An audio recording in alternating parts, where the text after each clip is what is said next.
আসসালামু আলাইকুম। Welcome to আঞ্জামাস কুকিং ডায়েরি। আশা করি আপনারা সবাই ভালো আছেন। আজকে আপনাদের সাথে শেয়ার করব বুটের ডালের হালুয়া। এখানে আমি হাফ কেজি বুটের ডাল নিয়ে নিয়েছি। এবার বুটের ডালটাকে ভালোভাবে ভিজিয়ে রাখবো। 4-5 ঘন্টা ভিজিয়ে রাখলেই যথেষ্ট, তবে আমি সারা রাতের জন্য ভিজিয়ে রাখবো। এবার ডালগুলোকে ভালোভাবে ধুয়ে একটা হাঁড়িতে বসিয়ে দিব সিদ্ধ হওয়ার জন্য। এখানে ডালগুলোকে সিদ্ধ হওয়ার জন্য 1 লিটার দুধ নিয়ে নিয়েছি। আপনারা চাইলে পানি দিয়েও সিদ্ধ করে নিতে পারেন। দুধ দিয়ে যদি ডালগুলোকে সিদ্ধ করেন তাহলে হালুয়ার স্বাদটা দ্বিগুণ বেড়ে যাবে। অল্প আছে আমি ডালগুলোকে ভালোভাবে সিদ্ধ করে নিয়েছি। এবার আমি পাটায় বেটে নিব। আপনারা চাইলে ব্লেন্ডারে ব্লেন্ড করে নিতে পারেন, তবে পাটায় বাটাটাই সবচেয়ে বেস্ট হবে। এখানে একটা বড় হাঁড়ি নিয়ে নিব। এর মধ্যে দিয়ে দিব 3 টেবিল চামচ ঘি। ঘিটা যখন গরম হয়ে যাবে তখন এর মধ্যে দিয়ে দিব গোটা কয়েকটা গরম মশলা। গরম মশলাটা ভাজার পরে দেখবেন সুন্দর একটা অ্যারোমা বের হয়েছে।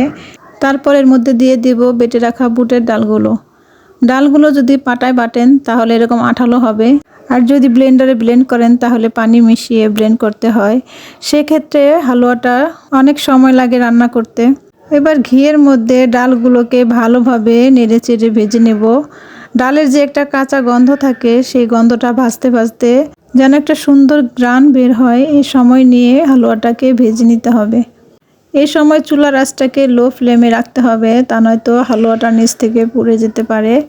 আর মনে রাখবেন মোটা তলানিযুক্ত একটা হাঁড়ি নিয়ে নেবেন, তাহলে হালুয়াটা নিচে আর পোড়া লাগবে না।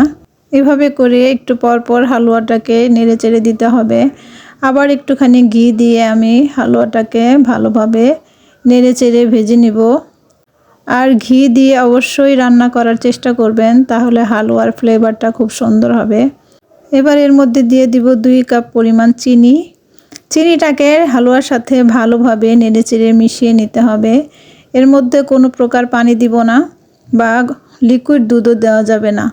এরপর এর মধ্যে দিয়ে দিব সামান্য পরিমাণ লবণ মিষ্টিটা ব্যালেন্স করার জন্য, আর দিয়ে দিব সামান্য পরিমাণের ফুড কালার। এটা অপশনাল, আপনারা চাইলে ফুড কালার না দিলেও চলবে। এবার ভালোভাবে সবগুলো উপকরণ মিশিয়ে নিব। নিচে থেকে ভালোভাবে নেড়েচেড়ে উল্টে পাল্টে হালুয়াটা বানিয়ে নিতে হবে। এরপর এর মধ্যে দিয়ে দিব 3-4 রকমের বাদামের কুচি। আমি এখানে পেস্তা বাদাম, কাঠবাদাম আর কাজু বাদাম, কিশমিশ দিয়ে, তারপর দিয়ে দিব হাফ চামচ গোলাপ জল আর 1 টেবিল চামচ ঘি। ঘিটা এখানে আমি কয়েকবারে দেওয়ার চেষ্টা করেছি। এই তো আমার হালুয়াটা রান্না কমপ্লিট হয়ে গেছে।